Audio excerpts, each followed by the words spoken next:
sure many of you are constantly experimenting with grays, even if, as I said in here, even if you never want to use the gray of any sort, but it does come up. It can come up sometimes in terms of weather situations with your skies and the atmosphere.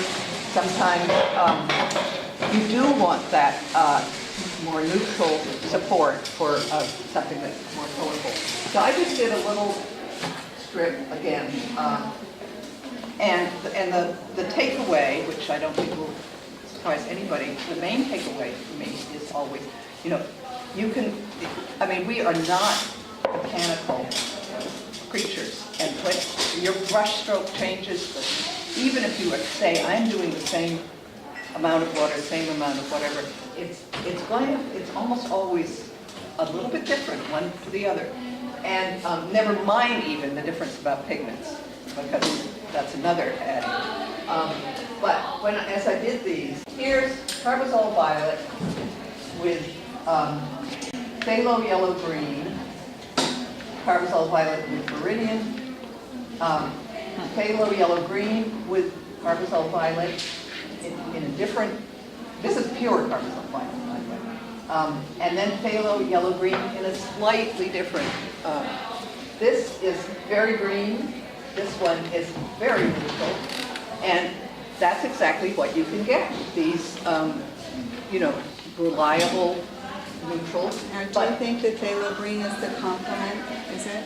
I just was experimenting with that, and I got some interesting things. I rather liked it. I hadn't. I wouldn't necessarily have. Well, Viridian. Here it is with Viridian. Carbazole Violet Viridian, which is very lovely. It intensifies both of them. I don't know that you would say that is total gray, but that comes out rather differently. And every time you do these mixes, you see the characteristics of what you're mixing in. You see, for instance, the phthalo yellow green is a very yellow green. Viridian is a sharp green and a bluer green. And that's why you get that intensity. The blue in the Viridian and the blue in the Carbazole Violet intensify each other, which is nice. And you could be doing that not just because you're trying to get a neutral gray. There are some that just are lovely, heavenly, whatever. This is Prussian blue up here. Just if you want to look over Prussian blue, cerulean, cobalt, ultramarine, and then different swatches which I've labeled. And some of them I just love. I love that. And then here it is with, this is with burnt sienna. This is with, is it? No, it's cadmium orange. Did you do any with the transparent pearl orange? And yes, in the transparent pearl orange, which I say called TPO. That's TPO here, and here, again, about the different weight, the different accidents of how much you put in the time. This is Prussian blue with transparent pearl orange. This is Prussian blue with transparent pearl orange. One is blue, one is actually a nice little brown. So, play with those, because sometimes you bend a gray towards a certain color. This is my palette white. Here and here. It's my favorite gray, palette crud. Palette crud. You very often will do that, but these colors will intensify, and if the colors you're bouncing off of them are, say, transparent pearl orange is one of them, you're going to pick that up in your gray. And the effect that I looked for, and that I did with this, was drawing with paint, and I had a really fun. I just looked at one unit. You can pick a unit, maybe some of the flowers there or whatever, and you already have a slight a value in there, a sort of medium light value in your gray. So you're working, towards some darks, some stronger ones, but never towards white. If you want to say this is your white, then you're fine. This is the thing I noticed, because then I thought, oh, I'll start with this. This is so much more difficult.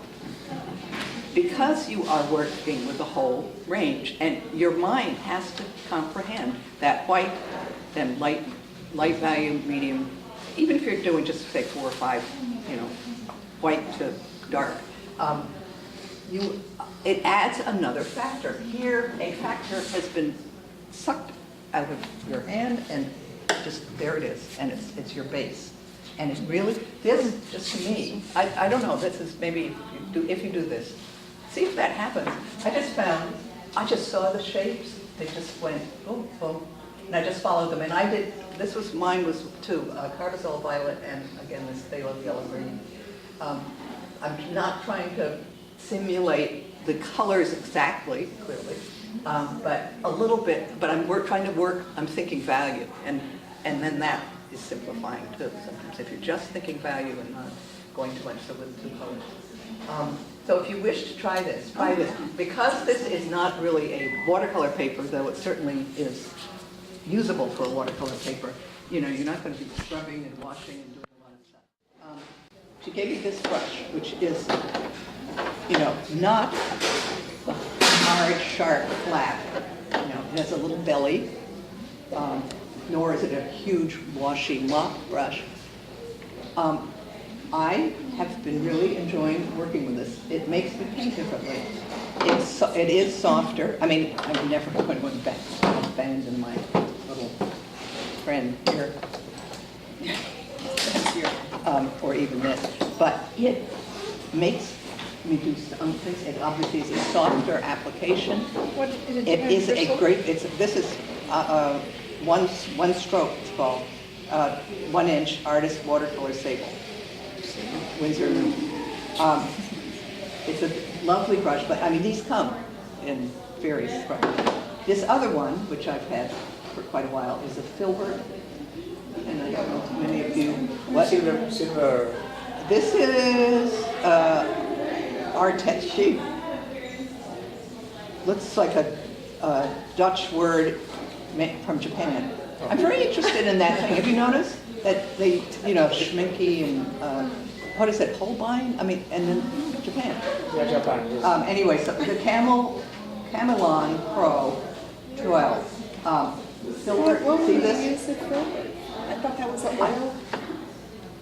Well, it is traditionally, you'll see it much more in the oil, your supplies. But this is quite soft, and the filbert can be much harder to do. But this is what I did all of this with. With And the it was filbert? very, again, it's a very pleasant thing. So I'm just throwing that out. You did all of, I was not looking, you did all of what with? This sort of doing little segments, following the petals, following whatever you see through the stem, and then, and then Did you sketch change. first? I did. I put a little here, so I had a little bit of a map, but I made a big point of just dancing through. I mean, I can do that if anyone wishes, but I think that you might want to do your own dance. And I want to think more about why this was so simple.